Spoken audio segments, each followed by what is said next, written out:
This is the most eye-catching and peak showdown in the Forged in Fire competition. The 4 contestants are all top-notch experts in the blade forging world. Not only have they forged a straight iron sheet that stuns the audience, but they've also come up with a bizarre design where both ends serve as hilts, showcasing their extraordinary skills. But that's not all. Some masters even break free from the constraints of blade shapes and forge ancient fossils directly. All of this stems from the weird blade forging materials provided by the show's production team. In this competition, the production team didn't directly provide steel. Instead, they presented dozens of cylindrical steel rods with soft and hard steels mixed together. The contestants had to make their own judgments and then use these materials, employing the Sanmai 3-layer technique to forge a distinctive short blade. What made the contestants even more desperate was that the production team had also turned off the 3-hour timer. The contestants could only rely on their instincts to plan their blade forging time. The difficulty level had been pushed to the limit. As the host gave the order, the competition officially began. The most common way to distinguish between soft and hard steel is through a spark test. Steel that produces large sparks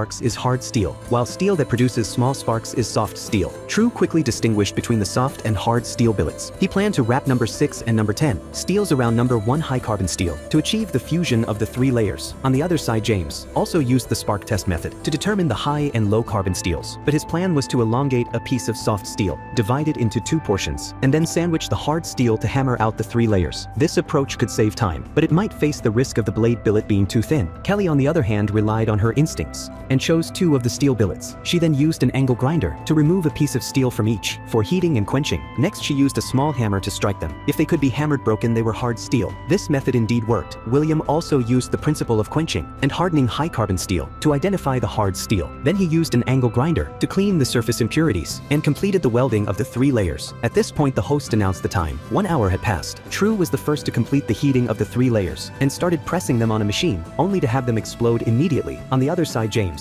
also failed in fusing the 3 layers. In the end, they all cracked and fell to the ground. With no other choice, they had to start over as quickly as possible. Kelly followed suit by elongating the hard steel, but unexpectedly, when cutting the soft steel, she only cut off a small piece of scrap. She attempted to sandwich the hard steel with this, but could this really be considered 3 layers? William's steel billet, although it didn't crack, bent like a banana under the power hammer. The judges were so frustrated by these ridiculous operations from the contestants that they hammered the table in anger. Now they no longer expected who could forge better. Instead, they started betting on whose blade would be the worst.